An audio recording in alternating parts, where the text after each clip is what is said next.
ਵਾਹਿਗੁਰੂ ਜੀ ਕਾ ਖਾਲਸਾ ਵਾਹਿਗੁਰੂ ਜੀ ਕੀ ਫਤਿਹ। परम सम्मानयोग सतगुरां दे हजूर जुड़ मिल बैठे रब रूप गुरमुख सत्संगी जन, सतगुरां दी रहमत बख्शिश दा सदका सतगुरु जी दे दर ते जुड़ के बहन दा समा नसीब होया। सतगुरु जी की प्यारी अमृतमय बाणी का कीर्तन गुरु के प्यारे कीर्तनिया पासों आप जी ने सरवण किया। सतगुरु जी की बाणी द्वारा वाहिगुरू नाल सांझ पाउण का निमाणा जिहा यतन गुरु दर ते बह के कर रहे हैं। अज का यह पावन बचन गुरु अर्जुन देव महाराज जी ने कृपा करके बख्शिया। सतगुरु गुरु अर्जुन देव महाराज रहमत करदियां समझाउंदे ने। सतगुरु कहंदे वाहिगुरू दी रहमत हुई, परमेश्वर दी बख्शिश हुई ते गोविंद दा भगत परमात्मा दा भगत उस दे पुत्र दे रूप विच पैदा होया। परमात्मा दे भगत वाहिगुरू दे भगत उहदे पुत्र उहदे बच्चे ही हुंदे ने। इसलिए सतगुरु कहंदे जम्मिया पूत भगत गोविंद का, गोविंद दा भगत परमेश्वर दा भगत जन्मिया। ते जो गल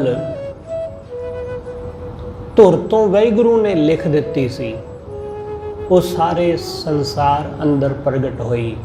प्रगटिया सब में लिखिया धुर का। जो धुर दा लिखिया होया सी वो सारे जगत विच प्रगट हो गया। वो गुज्जा ना रहा, वो लुकिया ना रहा, वो सब दे विच प्रगट हो गया। इस शब्द के संबंध विच दो रावां ने। एक कि इस शब्द नूं बहुते विचारवान इतिहासकार ये कहते ने कि ये शब्द गुरु अर्जुन देव महाराज जी ने उस वक्त उचारिया जदों उन्हां दे घर हरगोबिंद साहब महाराज जी का जन्म होया। एक दूसरी राय दूसरी विचार ये है जो प्रोफैसर सहब सिंह ने दिती कि ये शब्द गुरु नानक साहब महाराज नाल संबंधित है। उन्हां दी राय मुताबक कि गुरु अर्जुन देव महाराज जी ने ये शब्द गुरु नानक साहब की उस्तत विच उचारिया। ते होर कईयां दा ये विचार है कि ये शब्द गुरु हरगोबिंद साहब के संबंध विच उचारिया गया। शब्द चाहे गुरु नानक साहब के संबंध विच होवे ते चाहे गुरु हरगोबिंद साहब महाराज, किसी भी गुरु साहब के संबंध विच ये शब्द होवे, पर इस शब्द विच जड़ियां गल्लां गुरु साहब ने सानू समझाइयां, जो बचन गुरु साहब ने इस पावन शब्द विच कहे ने, असीं उन्हां नूं वेखणा है, उन्हां नूं जानना है। भट्ट साहिबान ने गुरु नानक साहब नूं भगत भी कहा बाणी अंदर, अपनी बाणी अंदर, कि गुरु नानक साहब भगत दे रूप विच प्रगट होए। ते जो भी परमात्मा की बंदगी करदा है, उहदी भगती करदा है, वो भगत ही हुंदा है। इसलिए ये ख्याल रखना, ये गल किते साडे जहन विच दिमाग विच ना बैठ जावे कि भगत छोटा हुंदा है ते गुरु वड्डा हुंदा है। कई लोकां दे मनां विच ये गल बैठी हुई है। वो समझदे ने कि भगत एक छोटी उपाधि है ते गुरु कहना एक बहुत वड्डी उपाधि है, जबकि दोनों विच अंतर कोई भी नहीं है। दोनों विच फर्क कोई नहीं। इसलिए कई लोग इस गल उत्ते अक्सर ही वाद विवाद करते झगड़ा करते नज़र आउंदे ने। वो कहते ने जी साडे गुरु नूं तुसीं भगत नहीं कहना, गुरु कहो, क्योंकि भगत कह के तुसीं उन्हां दी निरादरी करदे हो। गुरु कहो, गुरु कहण नाल उन्हां नूं मान मिलदा है, उन्हां नूं सत्कार दिंदे आ असीं। ये तां सिर्फ साडे मन दीयां गल्लां ने। गुरमुख नूं भगत कह लो, उस नूं गुरसिख कह लो, उस नूं साधु कह लो, संत कह लो, इन्हां गल्लां नाल उहनूं कोई फर्क नहीं पैंदा। उहनूं कुछ भी ना कहो, उहनूं तां भी कोई फर्क नहीं पैंदा। ये तां साडे लोकां दे मनां दीयां बनाईयां होईयां गल्लां ने। क्योंकि गुरमुख जन, साधु जन जे वो भी साडे वांगू मामूली गल्लां दे पिछे उलझदे होण तां फिर वो गुरमुख काहदे होए। जे वो भी साडे वांगू ये चाहुंदे होण कि मैनू आ कहो, आ नहीं कहना, तां फिर वो साधु जन थोड़ी ना होया, फिर वो गुरमुख थोड़ी ना होया। उहनूं गुरसिख किवें कहांगे। इसलिए इस गल नूं अपने दिमाग विच ना लियाउणा कि कोई गुरु नानक साहिब नूं भगत कह देवे जां गुरु कह देवे, उहदे नाल गुरु नानक छोटे जां वड्डे हो जाणगे। नहीं, वो किसी दे कुछ कहण नाल छोटे जां वड्डे नहीं हुंदे। इस करके सतगुरु समझाउंदे कि वाहिगुरू दा भगत गोबिंद दा भगत जन्मिया, जम्मिया पूत भगत गोबिंद का। गोबिंद दी भगती करन वाला ते इस संसार नूं भगती दे मार्ग ते लाउण वाला। जितने भी गुरमुख जन, भगत जन इस संसार अंदर पैदा होए, उन्होंने संसार दे लोकां नूं वाहिगुरू दी बंदगी दे मार्ग ते लाया। उन्होंने संसार नूं उस राह ते उत्ते तोर दिता जिस राह ते वो खुद तुर रहे सन। जो उन्हां दे कोल सी उन्होंने वंड दिता। ऐसा ही हुंदा है, जो साडे कोल हुंदा है असीं ओही वंडदे हां। जो साडे कोल हुंदा है, गुरमुख दे कोल जो है वो ओही वंडेगा, मनमुख कोल जो है वो ओही वंडेगा। तुसीं किसी फलदार दरख्त नूं उसनूं पत्थर मारो, उहनूं इट्टां मारो, उहनूं डांगां नाल, सोटियां नाल, उहदे टाहणियां दे उत्ते वार करो, वो की करेगा? वो फल ही सुट्टेगा, क्योंकि उहदे कोल फल ही ने। वो होर कुछ नहीं कर सकदा, क्योंकि उहदे कोल फल ही है। उहदे कोल मिठास ना भरे फल ने। जे तुसीं किक्कर दे उत्ते डांगा मारोगे, किक्कर दे उत्ते पत्थर मारोगे, तो किक्कर की करेगी? वो कंडे देगी, क्योंकि उन्होंने कंडे लगे हुए ने। बिल्कुल ऐसा ही गुरमुख, साधु जन, भगत जन, उन्हां दे नाल लोग जैसा भी व्यवहार करन, उन्हां दे कोल जो है वो वैसा ही देणगे। वो वैसा ही दे सकते हैं, क्योंकि उन्हां कोल है ही वो।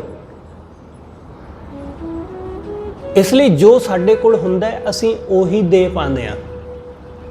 साडे कोल है की है ये देखो, साडे कोल है की। जे साडे कोल प्यार है तो प्यार दे सकांगे, जे नफरत है तो नफरत ही दे सकांगे। इसलिए जो साडे कोल है वो वंडांगे। तो भगत जनां दे कोल भगती है, उन्हां दे कोल आनंद है, उन्हां दे कोल परमेश्वर की आराधना है। इसलिए वो सब नूं यही वंडदे ने। उन्होंने कोई पत्थर भी मारे, वो अगों भगती ही दिंदे ने, वो अगों मिठा फल ही दिंदे ने। इसलिए सतगुरु कहंदे जिहड़ा गोबिंद दा भगत, परमात्मा दा भगत है, वो परमेश्वर दे नाम नूं ही वंडदा फिरदा है जगत अंदर। वो परमेश्वर दा नाम ही दिंदा फिरदा है। जम्मिया पूत भगत गोबिंद का, प्रगटिया सब मैं लिखिया तुर का।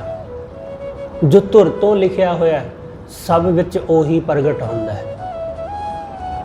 इस शब्द नूं मैं एक दूसरे पक्ष तो भी वेखदा वां। हर बंदे दे अंदर ये समर्थ है कि वो जो होना चाहे वो हो सकता है। हर बंदे दे अंदर ये समर्थ है। कोई पापी होना चाहे तो पापी हो सकता है, कोई पुण्य आत्मा होना चाहे तो कोई पुण्य आत्मा हो सकता है, कोई साधु हो सकता है। जो आदमी जैसा बनना चाहे वो वैसा बन सकता है। इसलिए ये हर बंदे दी अपनी पॉसिबिलिटी है, हर बंदे अंदर संभावना है। ते सब तो गहरी संभावना जिहड़ी बंदे दी है वो परमेश्वर जैसा हो जाने दी है, वाहिगुरू जैसा हो जाने दी। जिवें एक छोटे जे बीज दे अंदर बहुत वड्डा विशाल दरख्त हो जाने दी संभावना छिपी है, पर उस बीज नूं इस गल दा हो सकदा ज्ञान भी ना होवे। उस छोटे जे बीज नूं इस गल दा पता भी नहीं है कि उहदे अंदर एक बहुत वड्डा विशाल दरख्त छिपिया होया। वो अणजाण है इस गल तो। वो कुछ होर बनने की कोशिश करे, जैसा कि लोग करते हैं, जैसा कि असीं सब करते हैं। हर मनुख परमेश्वर जैसा हो सकता है। सतगुरु कहते मन तो जोत स्वरूप है अपना मूल पछाण। तू अपने मूल नूं पछाण। तो तेरा मूल की है, सतगुरु कहते वो वेख। इसलिए उसनूं पहचान, उहदे तो दूर ना जा। ते असीं लोग अपने मूल नूं नहीं पहचान पाते, असीं कुछ होर करन लग जांदे आ। असीं किसी होर मार्ग ते तुर पैंदे आ। असीं संसार दे विच आले दुआले नूं देख के असीं वैसे होण लग जांदे आ कि फलाना आदमी मैं उहदे जैसा होना है, फलाना बंदा बहुत वड्डा है, बहुत उच्चा है, बड़ा मशहूर है, कोई फिल्म स्टार है, कोई गाउण वाला है, मैं उहदे वर्गा होना है। लोग किसी होर वर्गा होने के चक्कर दे विच अपने असल रूप तो, अपने असले तो टुट जाते हैं। जो उन्होंने होना चाहिए जां जो उन्होंने होना है, जो वो हैगे ने, उस नूं समझण दी बजाय वो किसी होर वर्गे होण लग जाते हैं। तो इहो जिहे बंदे दे जीवन विच कदे सुख नहीं आउंदा है। सतगुरु कहंदे जिवें वो बीज कुछ होर होण दी कोशिश करे। तुसीं जरा कल्पना करके देखो कि गुलाब दा फुल, गुलाब दा बूटा, वो कहे कि मैं गेंदे दे बूटे विच बदल जावां, कि वो बदल सकदा कदे? गेंदे दा फुल कहे, वो कहे कि मैं लिली दे विच बदल जावां, कदे ऐसा संभव है? लिली दा बूटा कहे कि मैं कमल दे विच बदल जावां, ये पॉसिबल नहीं है। पर असीं लोग ऐसा ही कर रहे हैं। असीं ऐसा ही कर रहे हैं। जो साडी अपनी खूबसूरती है, जो साडी अपनी जो रियलिटी है, असीं उहदे तो मूँह फेर के असीं होर वर्गे होण दी कोशिश विच लगे हुए हैं। इस करके सतगुरु कहंदे जो तेरा लेख है ना ਉਹੀ प्रगट होवेगा, ਉਹੀ प्रगट होवेगा। इस करके उस नूं जाण। जदों ਉਹ प्रगट हुंदा तां फिर भगत जन्मदा साडे अंदर। गोबिंद दा भगत उस दिन साडे अंदर पैदा हुंदा। गुरु नानक साहब दा बचन है, सतगुरु कहंदे जिस दिन असीं गुरु राही जन्म लैंदे आ, एक तो जन्म असीं लिया अपने माँ बाप राही। इस शरीर का जन्म साडे माँ बाप ने दवा दिता, माँ राही बाप राही असीं आ संसार देखिया। एक दूसरा जन्म है जिहड़ा असीं गुरु राही लैंदे आ, जिन्हों गुरु नानक साहब कहंदे सतगुर कै जन्मे गगन मिटाया। कि जदों असीं गुरु राही जन्मदे आ तां असीं जन्म मरण तो मुक्त हो जांदे आ। जदों असीं माँ बाप राही जन्मदे आ तां ये माँ बाप राही जन्म ये जन्म मरण दे गेड़ विच पाउंदा है। क्योंकि जिहड़ा बंदा जन्मिया है वो मरेगा भी, पर जिहड़ा गुरु राही एक बारी जन्म पिया, सतगुरु कहंदे ऐसे इस ढंग नाल जन्मो कि दोबारा जन्मण की लोड़ ना पवे, दोबारा जम्मण की जरूरत ना पवे। इस ढंग नाल गोविंद दा भगत हो के जन्मा। ਗੁਰੂ ਦੇ ਰਾਹੀਂ ਜਦੋਂ ਅਸੀਂ ਜਨਮਦੇ ਹਾਂ ਤਾਂ ਗੋਬਿੰਦ ਦੇ ਭਗਤ ਹੋ ਕੇ ਜਨਮਦੇ ਹਾਂ। ਇਸ ਲਈ ਜੋ ਮੈਨੂੰ ਸਮਝ ਆਉਂਦਾ ਹੈ ਕਿ ਗੁਰਮੁਖ ਦੇ ਅੰਦਰ ਭਗਤ ਜਨਮ ਪਿਆ, ਸਾਧੂ ਦੇ ਅੰਦਰ, ਉਸ ਜਗਿਆਸੂ ਦੇ ਅੰਦਰ ਭਗਤ ਦਾ ਜਨਮ ਹੋਇਆ। ਉਹ ਭਗਤ ਦੇ ਰੂਪ ਵਿੱਚ ਪ੍ਰਗਟ ਹੋ ਗਿਆ। ਜੰਮਿਆ ਪੂਤ ਭਗਤ ਗੋਬਿੰਦ ਕਾ, ਪ੍ਰਗਟਿਆ ਸਭ ਮੈਂ ਲਿਖਿਆ ਧੁਰ ਕਾ। ਕਿ ਸਭ ਦੇ ਵਿੱਚ ਜੋ ਧੁਰ ਤੋਂ ਲਿਖਿਆ ਹੋਇਆ ਸੀ ਉਹ ਪ੍ਰਗਟ ਹੋ ਗਿਆ। ਜੋ ਧੁਰ ਤੋਂ ਸੀ ਉਹ ਪ੍ਰਗਟ ਹੋ ਗਿਆ, ਜੋ ਸਾਡੇ ਮੱਥੇ ਤੇ ਸੀ ਉਹ ਪ੍ਰਗਟ ਹੋ ਗਿਆ। ਉਹ ਹੋਵੇਗਾ ਹੀ, ਉਹੀ ਪ੍ਰਗਟ ਹੋਵੇਗਾ। ਬਾਕੀ ਸਭ ਚੀਜ਼ਾਂ ਤੇ ਦੇਰ ਸਵੇਰ ਸਾਨੂੰ ਮਿਲਦੀਆਂ ਹੀ ਰਹਿਣਗੀਆਂ। ਬਾਕੀ ਸਭ ਚੀਜ਼ਾਂ ਇਹ ਸਾਨੂੰ ਮਿਲਦੀਆਂ ਰਹਿਣਗੀਆਂ ਨਾਲ ਨਾਲ। ਜਿਵੇਂ ਜਿਵੇਂ ਜੀਵਨ ਅੱਗੇ ਵੱਧਦਾ ਜਾਏਗਾ ਉਵੇਂ ਉਵੇਂ ਚੀਜ਼ਾਂ ਹਾਸਲ ਹੁੰਦੀਆਂ ਰਹਿਣਗੀਆਂ। ਤੁਸੀਂ ਜਰਾ ਆਪਣੇ ਪਿਛਲੇ ਜੀਵਨ ਬਾਰੇ ਝਾਤ ਮਾਰ ਕੇ ਵੇਖੋ ਕਿ ਹੁਣ ਤੱਕ ਜੋ ਕੁਝ ਮਿਲਿਆ ਉਹਦੇ ਵਿੱਚੋਂ ਬਹੁਤ ਸਾਰੀਆਂ ਚੀਜ਼ਾਂ ਐਸੀਆਂ ਨੇ ਜਿਨ੍ਹਾਂ ਦੀ ਤੁਸੀਂ ਕਲਪਨਾ ਨਹੀਂ ਸੀ ਕੀਤੀ, ਜਿਨ੍ਹਾਂ ਬਾਰੇ ਸੋਚਿਆ ਨਹੀਂ ਸੀ, ਪਰ ਉਹ ਮਿਲ ਗਈਆਂ।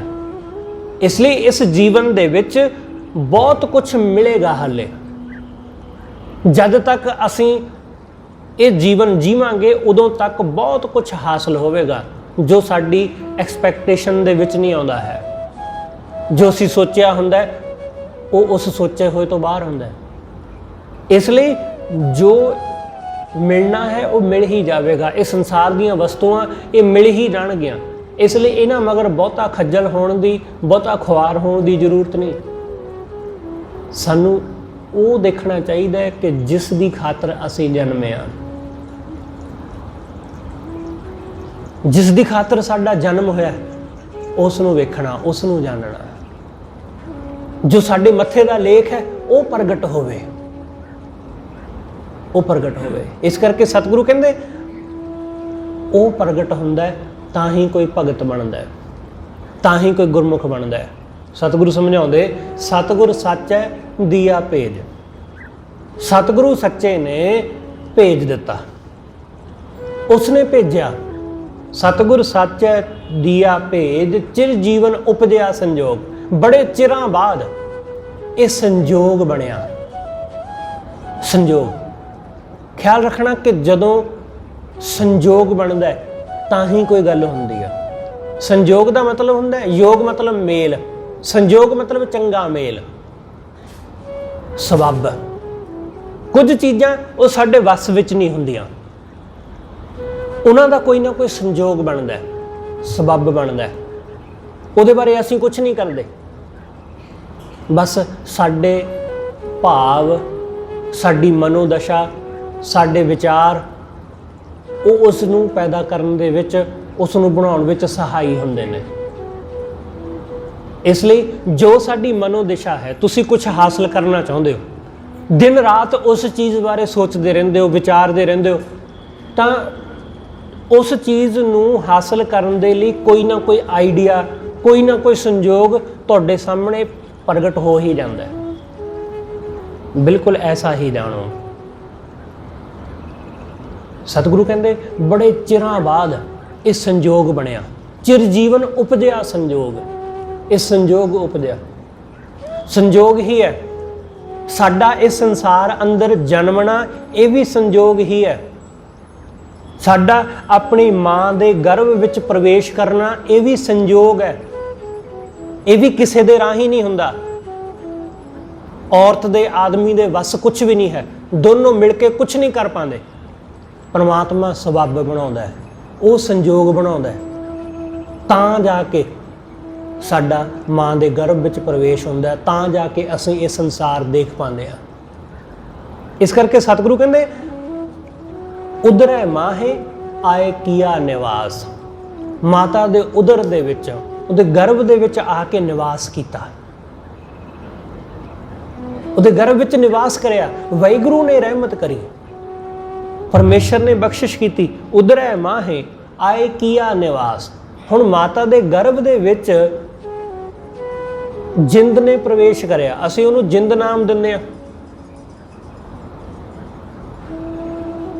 ਤੇ ਤੁਸੀਂ ਗੌਰ ਕਰਨਾ ਕਿ ਜਦੋਂ ਕਿਸੇ ਬੱਚੇ ਦਾ ਮਾਂ ਦੇ ਅੰਦਰ ਗਰਭ ਧਾਰਨ ਹੁੰਦਾ ਹੈ, ਤਾਂ ਹੁਣ ਤੇ ਬੜਾ ਸੌਖਾ ਹੈ ਜਾਣਨਾ। ਜਿਹੜਾ ਪਹਿਲਾ ਅਲਟਰਾਸਾਊਂਡ कराया जाता है, डॉक्टर कहता है कि हाँ जी आ अल्ट्रासाउंड कराओ, 1.25 महीना 1.5 महीना हो गया ना कि हुण तुसीं अल्ट्रासाउंड करा के लियाओ, तो उस अल्ट्रासाउंड विच पहली दफ़ा की सुनाई दिंदा है जां की दिखाई दिंदा है? बच्चे दा हार्ट, उहदा दिमाग ते रीढ़ दी हड्डी, आ 3 चीज़ां। हाले वो माता दे गर्भ विच प्रवेश होया, उहदी धड़कन सुनाई दिंदी है। हार्ट, उहदा दिल, उहदा दिमाग ते रीढ़ दी हड्डी, इन्हां 3 चीज़ां तो ही सारा शरीर होंद विच आ जांदा है। एक जरा जी अंश, इसनूं असीं की कहीए, इहनूं जिंद कह लीए, जान कह लीए, जो भी नाम देना है वो दे सकते हैं, आत्मा कह लीए। सतगुरु कहते माता दे गर्भ विच उधरै माहे आए किया निवास, माता कै मन बहुत विगास। माता दे मन विच बड़ा विगास है, बड़ा आनंद है, क्योंकि वो हुण पहला सुहाग वाली सी, हुण वो बच्चों वाली, हुण वो माँ होवेगी। इसलिए माँ होने का एक अपना एहसास है, एक अपना। एक लड़की पहला पत्नी हुई, पत्नी तो हुण वो एक माँ होवेगी। इसलिए उहदा विकास, उहदा आनंद एक अपना ही, वो बयान नहीं किया जा सकता। उन्होंने जे उस स्त्री नूं कहो कि तू बयान कर, तू दस कि तेनों की आनंद मिल रहा है, तेनों जो विकास मिल रहा है वो दस, वो कदे भी नहीं दस सकती, वो कदे भी नहीं जान सकती। हाँ ये हो सकता है कि दूसरी स्त्री समझ लवे इस गल नूं, आदमी नहीं कदे समझ पाता, आदमी नहीं कदे जान पाता, क्योंकि आदमी दे शरीर दा, उहदे मनोभावां दा ढांचा बिल्कुल स्त्री नालों वखरा है, बिल्कुल वखरा है। स्त्री वो कुछ कर पाती है जो बंदा नहीं कर पाता। स्त्री अपने शरीर अंदर एक नवे शरीर नूं जन्म दे पाती है, बंदा कुछ नहीं कर सकता। बंदे ने बाहर दीयां चीज़ां बहुत बनाईयां ने। इस संसार विच जिन्नियां भी खोजां होईयां, वड्डियां तो वड्डियां, छोटियां तो छोटियां, ये सब बंदे ने खोजियां, बंदे ने बनाईयां। पर औरत दे कोल इक्को रहमत है वाहिगुरू दी, तो उही उसनूं सब तो विलखण ते सब तो उत्तम कर दिंदी है कि वो अपने शरीर अंदर किसी दूसरे शरीर नूं पैदा कर सकती है। ये उहदा सब तो अनमोल वाहिगुरू वल्लों उहनूं बख्शी गई दात है। बंदा अपने अंदर कुछ नहीं पैदा कर सकता, इसलिए वो बाहर पैदा करता है। वो बाहर चीज़ां खोज लैंदा है, वो बाहर हवाई जहाज बना लैंदा है, वो बाहर मोबाइल फोन खोज लैंदा है, वो बाहर इंटरनेट पैदा कर लैंदा है, वो बाहर बहुत कुछ पैदा कर लैंदा है, पर अपने अंदर कुछ नहीं। स्त्री बाहर भावें कुछ ना पैदा कर सके, पर वो अपने अंदर अपने जैसा एक होर शरीर पैदा कर लेंदी है।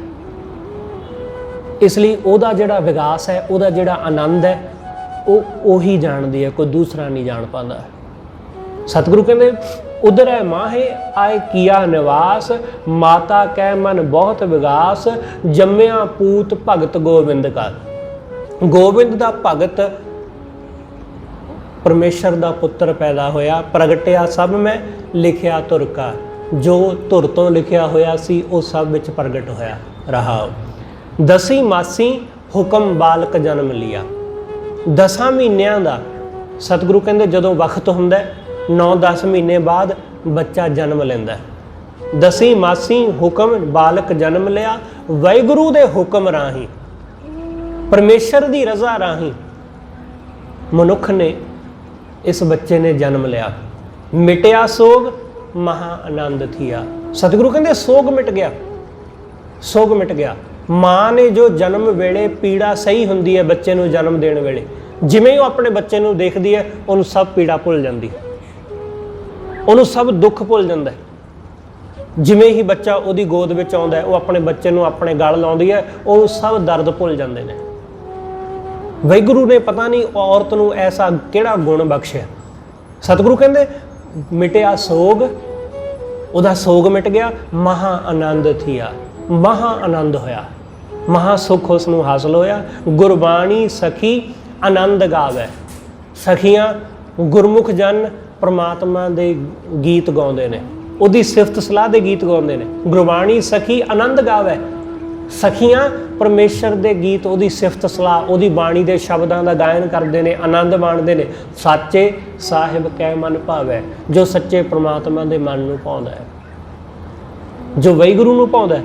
ਵੇਦ ਵਧੀ ਵੇਲ ਬਹੁ ਪੀੜੀ ਚਾਲੀ, ਸਤਿਗੁਰੂ ਕਹਿੰਦੇ ਪੀੜੀ ਅੱਗੇ ਵਧੀ, ਵੇਲ ਵਧੀ, ਵੇਲ ਵਧੀ ਬਹੁ ਪੀੜੀ ਚਾਲੀ, ਪੀੜੀ ਅਗਾਂਹ ਚੱਲ ਪਈ ਜਨਮ ਦੇ ਨਾਲ। ਇੱਥੇ ਭਗਤ ਦੀ ਗੱਲ ਹੈ। ਜਦੋਂ ਕੋਈ ਭਗਤ ਪੈਦਾ ਹੁੰਦਾ ਹੈ ਤਾਂ ਭਗਤਾਂ ਦੀ ਜਿਹੜੀ ਹੈ ਉਹ ਪੀੜੀ ਲਗਾਤਾਰ ਇਸ ਤਰ੍ਹਾਂ ਚੱਲਦੀ ਰਹਿੰਦੀ ਹੈ, ਲਗਾਤਾਰ ਅੱਗੇ ਵੱਧਦੀ ਰਹਿੰਦੀ ਹੈ ਭਗਤਾਂ ਦੀ ਪੀੜੀ।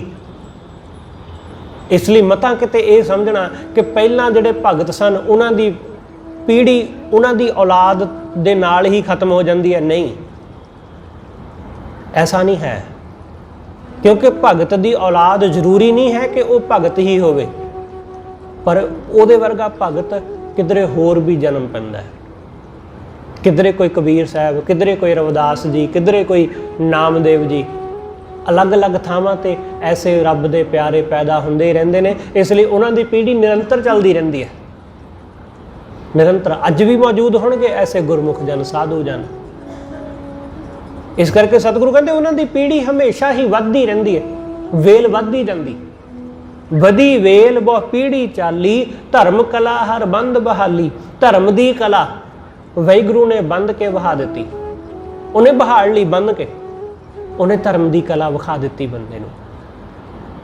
मन चिंदिया सतगुरु दिवाया, जो मन चाहुंदा सी सतगुरु ने वो दवा दिता। ਅਸੀਂ ਸਭ ਇਹੀ ਚਾਹੁੰਦੇ ਹਾਂ ਕਿ ਜੋ ਸਾਨੂੰ ਚਾਹੁੰਦਾ ਹੈ ਉਹ ਮਿਲ ਜਾਵੇ, ਸਾਨੂੰ ਚਾਹੀਦਾ ਉਹ ਮਿਲ ਜਾਏ, ਮਨ ਦੀ ਚਾਹਤ ਪੂਰੀ ਹੋ ਜਾਏ। ਸਤਿਗੁਰੂ ਕਹਿੰਦੇ ਗੁਰੂ ਨੇ ਰਹਿਮਤ ਕਰ ਦਿੱਤੀ, ਗੁਰੂ ਨੇ ਬਖਸ਼ਿਸ਼ ਕਰ ਦਿੱਤੀ, ਜੋ ਮੇਰੇ ਮਨ ਦੀ ਚਾਹਤ ਸੀ ਉਹ ਦਵਾ ਦਿੱਤਾ। ਭੈ ਅਚਿੰਤ ਏਕਲੇ ਬੁਲਾਇਆ, ਜਦੋਂ ਮਨ ਚਿੰਦਿਆ ਮਿਲ ਗਿਆ ਤਾਂ ਨਿਸ਼ਚਿੰਤ ਹੋ ਗਏ, ਕੋਈ ਫਿਕਰ ਨਹੀਂ ਰਹੀ, ਕੋਈ ਚਿੰਤਾ ਨਹੀਂ ਰਹੀ, ਤੇ ਉਸ ਵਾਹਿਗੁਰੂ ਨਾਲ ਲਿਵ ਲੱਗ ਗਈ। ਜਿਉਂ ਬਾਲਕ पिता उपर करे बहु मान, जिमें बालक अपने पिता दे उत्ते बहुत मान करता है, उसनूं पता है कि मेरा पिता वो सब कुछ करने वाला है, इसलिए उन्होंने फिक्र नहीं कोई, सब कुछ पिता ने कर देना आप ही। वो किसी चीज़ तो नहीं डरदा, किसी चीज़ तो नहीं घबराउंदा। सतगुरु कहते उसनूं अपने पिता दे उपर मान है। ज्यों बालक पिता उपर करे बहु मान, बुलाया बोलै गुर कै भाण। ਉਹ ਗੁਰੂ ਦੇ ਭਾਣੇ ਵਿੱਚ ਬੁਲਾਇਆ ਬੋਲਦਾ ਹੈ। ਜਦੋਂ ਕੋਈ ਗੁਰਮੁਖ ਵਾਹਿਗੁਰੂ ਦੇ ਨਾਲ ਇੱਕਮਿਕ ਹੋ ਜਾਂਦਾ ਹੈ, ਉਹ ਪਰਮੇਸ਼ਰ ਨਾਲ ਇੱਕਮਿਕ ਹੋ ਜਾਂਦਾ ਹੈ, ਤਾਂ ਉਹਦੀ ਜ਼ੁਬਾਨ ਤੋਂ ਪਰਮੇਸ਼ਰ ਹੀ ਬੋਲਦਾ ਹੈ, ਗੁਰੂ ਹੀ ਬੋਲਦਾ ਹੈ। ਉਹ ਹਮੇਸ਼ਾ ਉਹਦੀ ਰਜ਼ਾ ਵਿੱਚ ਚੱਲਦਾ ਹੈ, ਇਸ ਲਈ ਉਹਦੇ ਸ਼ਬਦ ਉਹਦੇ ਭਾਣੇ ਵਿੱਚ ਹੀ ਹੁੰਦੇ ਨੇ। ਬੁਲਾਇਆ ਬੋਲੇ ਗੁਰ ਕੈ ਭਾਣ, ਗੁੱਜੀ ਛੰਨੀ ਨਾ ਹੀ ਬਾਤ। ਸਤਿਗੁਰੂ ਕਹਿੰਦੇ ਇਹ ਕੋਈ ਗੁੱਜੀ ਗੱਲ ਨਹੀਂ ਹੈ, ਲੁਕੀ ਹੋਈ ਨਹੀਂ, ਇਹ ਗੱਲ ਲੁਕੀ ਨਹੀਂ, ਸਾਰੇ ਜਗਤ ਵਿੱਚ ਪ੍ਰਗਟ ਹੈ। ਗੁੱਜੀ ਛੰਨੀ ਨਾ ਹੀ ਬਾਤ, ਗੁਰੂ ਨਾਨਕ ਤੁਠਾ ਕੀਨੀ ਦਾਤ। ਕਿ ਗੁਰੂ ਨਾਨਕ ਸਾਹਿਬ ਤਰੁੱਠੇ, ਗੁਰੂ ਨਾਨਕ ਤਰੁੱਠਿਆ ਤੇ ਉਹਨਾਂ ਨੇ ਇਹ ਦਾਤ ਬਖਸ਼ੀ। ਗੁਰੂ ਦਾਤ ਬਖਸ਼ਦਾ ਹੈ। ਗੁਰੂ ਜਦੋਂ ਰਹਿਮਤ ਕਰਦਾ ਹੈ ਤਾਂ ਸਾਡੇ ਅੰਦਰ ਭਗਤ ਜਨਮਦਾ ਹੈ। ਗੁਰੂ ਜਦੋਂ ਰਹਿਮਤ ਕਰਦਾ ਹੈ ਤਾਂ ਸਾਨੂੰ ਭਗਤੀ ਦੀ ਦਾਤ ਮਿਲਦੀ ਹੈ। ਗੁਰੂ ਜਦੋਂ ਕਿਰਪਾ ਕਰਦਾ ਹੈ ਤਾਂ ਸਾਡੀ ਵੇਲ ਅੱਗੇ ਵੱਧਦੀ ਹੈ, ਪੀੜੀ ਅਗਾਂਹ ਵੱਧਦੀ। ਅਸੀਂ ਗੁਰਮੁਖ ਹੁੰਦੇ ਹਾਂ, ਉਹਦੀ ਦਇਆ ਤੋਂ ਬਿਨਾਂ, ਗੁਰੂ ਦੇ ਪ੍ਰਸੰਨ ਹੋਏ ਤੋਂ ਬਿਨਾਂ ਕੁਛ ਹਾਸਲ ਨਹੀਂ ਹੁੰਦਾ। ਗੁਰੂ ਦਾਤ ਦਿੰਦਾ ਤਾਂ ਸਾਨੂੰ ਕੁਛ ਮਿਲਦਾ ਹੈ। ਇਸ ਲਈ ਭਗਤ ਜਨ ਹਮੇਸ਼ਾ ਇਹੀ ਜਾਣਦੇ ਨੇ ਕਿ ਗੁਰੂ ਨੇ ਦਿੱਤਾ ਹੈ ਸਭ। ਉਹ ਹਰ ਚੀਜ਼ ਨੂੰ ਗੁਰੂ ਦੀ ਰਹਿਮਤ ਸਮਝਦਾ ਹੈ ਕਿ ਗੁਰੂ ਨੇ ਹੀ ਹੱਥ ਦੇ ਕੇ ਰੱਖਿਆ। ਸਤਿਗੁਰੂ ਕਹਿੰਦੇ ਅੱਗੇ, ਗੁਰ ਪੂਰੇ ਰਾਖਿਆ ਦੇ ਹਾਥ। ਪੂਰੇ ਗੁਰੂ ਨੇ ਕਿਰਪਾ ਕਰਕੇ ਹੱਥ ਦੇ ਕੇ ਰੱਖਿਆ। ਐਸਾ ਹੀ ਹੈ ਨਾ, ਗੁਰੂ ਹਰਗੋਬਿੰਦ ਸਾਹਿਬ ਦਾ ਜਦੋਂ ਪ੍ਰਕਾਸ਼ ਹੋਇਆ ਤਾਂ ਉਹਨਾਂ ਨੇ ਬੜੀਆਂ ਖੁਸ਼ੀਆਂ ਮਨਾਈਆਂ। ਸਾਰੀਆਂ ਸੰਗਤਾਂ ਦੇ ਵਿੱਚ ਬੜਾ ਚਾਅ ਕਿ ਗੁਰੂ ਅਰਜਨ ਦੇਵ ਮਹਾਰਾਜ ਦੇ ਘਰ ਪੁੱਤਰ ਜਨਮਿਆ। ਤੇ ਹਾਲੇ ਉਹ ਕੁਛ ਹੀ ਮਹੀਨਿਆਂ ਦੇ ਹੋਏ ਕਿ ਉਹਨਾਂ ਨੂੰ ਖਤਮ ਕਰਨ ਦੀ, ਮਾਰਨ ਦੀ ਕੋਸ਼ਿਸ਼ ਕੀਤੀ ਗਈ।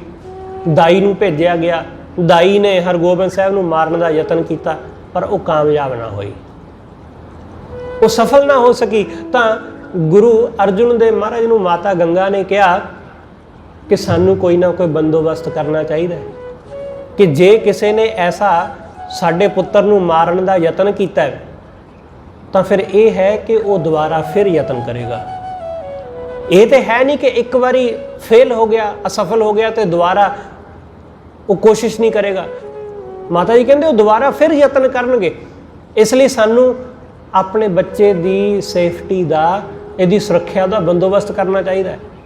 तो गुरु अर्जन देव महाराज ने माता गंगा जी ने कहा कि जिसने हुण तेरे पुत्र नूं बचाया उही अगां भी बचा लवेगा। जिन्हें हुण हथ दे के रखिया वो अगां भी रख लवेगा, इसलिए फिक्र करने की जरूरत नहीं है। तो ऐसा ही होया। उस तो बाद भी कई यतन किए गए पर उन्हों का कोई वाल विंगा नहीं कर सकिया। सतगुरु की कहते, सतगुरु कहते गुर पूरे राखिया दे हाथ। पूरे गुरु ने किरपा करके अपने बच्चे नूं, अपने सेवक नूं आप हथ दे के रख लिया। गुरु सानू हर थां हथ दे के रख लैंदा है। जदों असीं गुरु दे हो जांदे आ, जदों असीं गुरु तो बिना होर कोई आसरा नहीं लैंदे। गुरु अर्जुन देव महाराज जी के उत्ते सुलही खान चढ़ के आ जाता है, वो चढ़ाई करता है। तो गुरु अर्जुन देव महाराज नूं सिखां ने कहा कि सच्चे पातशाह कोई ना कोई बंदोबस्त करो, नहीं तो बड़ी मुश्किल हो जाएगी। उहदे तक कोई सुनेहा भेज दईए, उहदे नाल कोई सलाह मशवरा कर लीए, उहदे तक कोई चिट्ठी पत्र भेजीए, किसी बंदे नूं भेज दईए उहदे कोल, किसी तरह ये मुसीबत टल जाए। तो गुरु अर्जुन देव महाराज ने कहा, सतगुरु कहते मैनू कई सलाह मिलियां कि उहदे तक कोई बंदे भेजो, उहदे तक कोई पत्री भेजो, कोई चिट्ठी भेजो, उहदे नाल कोई सलाह मशवरा करो कि ये इस तरह वो हमला ना करे। सतगुरु कहते मैं सब कुछ छोड़ प्रभ तू ही ध्याया। जिन्हों ने सब कुछ छड्ड के सिर्फ वाहिगुरू नूं आराध्या, सिर्फ परमेश्वर नूं ध्याया, सतगुरु कहते उन्हां दा ही परमात्मा सहाई हुंदा है, उन्हां दा ही परमेश्वर सहाई हुंदा है। क्योंकि उन्हां दा वाहिगुरू तो बिना होर कोई आसरा ही नहीं है, होर कोई सहारा ही नहीं है। इस करके सतगुरु कहते गुरपूरे राखिया दे हाथ, प्रगट भया जन का प्रताप। सेवक दा प्रताप सारे जगत विच प्रगट होया। गुर गुर जपी गुरु गुर ध्याई। मैं गुरु गुरु जपदा है ते गुरु गुरु ही ध्याउंदा है। गुरु गुर गुर जपी गुरु गुर ध्याई, जी की अरदास गुरु पै पाई। मैं हिरदे दी जी दी अरदास गुरु दे चरनां विच करदा हां। जो तुहाडे मन विच है तुसीं गुरु दे अगे ही रखदे हो। जो असीं चाहुंदे हां, जो साडे मन विच है, साडे हिरदे विच है, असीं गुरु दे अगे रखदे हां। सतगुरु कहंदे जी की विरथा होए तां गुर पै अरदास कर। जे तेरे हिरदे दी कोई विरथा है, पीड़ा है, तो तू गुरु दे अगे रख। इसलिए असीं गुरु दे चरनां विच अरदास करदे हां। जी की अरदास गुरु पै पाई रहाओ, सरन परे साचे गुरदेव। असीं सच्चे सतगुरु दी शरण विच आए। सतगुरु दी शरण पै पूर्ण होई सेवक सेव। सेवक दी सेवा पूरी हुई, सेवक दी सेवा, सेवक दी घालना पूरी हुई जदों सतगुरु दी शरण विच आ गए। जियो पिंड जोवन राखै प्राण।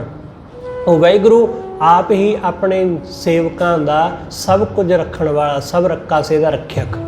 ਉਹੀ ਜਿੰਦ ਬਖਸ਼ਣ ਵਾਲਾ, ਉਹੀ ਸਰੀਰ ਬਖਸ਼ਣ ਵਾਲਾ, ਉਹੀ ਜੋਬਨ ਤੇ ਪ੍ਰਾਣਾਂ ਨੂੰ ਰੱਖਣ ਵਾਲਾ, ਉਹੀ ਹੈ ਸਭ ਕਾਸੇ ਦਾ ਮਾਲਕ। ਕਹ ਨਾਨਕ ਗੁਰ ਕੋ ਕੁਰਬਾਨ। ਸਤਿਗੁਰੂ ਕਹਿੰਦੇ ਮੈਂ ਗੁਰੂ ਤੋਂ ਕੁਰਬਾਨ ਜਾਂਦਾ ਵਾਂ, मैं गुरु तो सदके जाना जिस गुरु ने ये रहमत की है, जिस गुरु ने बख्शिश की आप हाथ दे के रखिया, जिस गुरु ने कृपा की गुरु नानक तुठा कीनी दात, जिस सतगुरु ने कृपा करके ये रहमत करी, जिहदी बख्शिश नाल मेरे घर पुत्र दा जन्म होया, जिहदी बख्शिश नाल मेरे घर विच सुख ते खुशियां आईयां ने। ऐसे सतगुरु दा हमेशा शुक्र है, हमेशा शुकराना है। सतगुरु रहमत करे आप सब हमेशा हर दात लई, चाहे वो कैसी भी होवे, चाहे वो सुख होवे ते चाहे दुख। साडे ਅੰਦਰੋਂ ਸਾਡੇ ਮੁਖ ਤੋਂ ਹਮੇਸ਼ਾ ਉਹਦਾ ਸ਼ੁਕਰ, ਉਹਦਾ ਸ਼ੁਕਰਾਨਾ ਹੀ ਨਿਕਲੇ। ਹੋਈਆਂ ਭੁੱਲਾਂ ਲਈ ਖਿਮਾ ਸਤਿਗੁਰੂ ਜੀ ਅਤੇ ਆਪ ਸਰਬੱਤ ਸੰਗਤ ਬਖਸ਼ਣਯੋਗ। ਭੁੱਲਾਂ ਨਾ ਚਿਤਾਰਦੇ ਹੋਏ ਆਖੋ ਜੀ ਵਾਹਿਗੁਰੂ ਜੀ ਕਾ ਖਾਲਸਾ ਵਾਹਿਗੁਰੂ ਜੀ ਕੀ ਫਤਿਹ।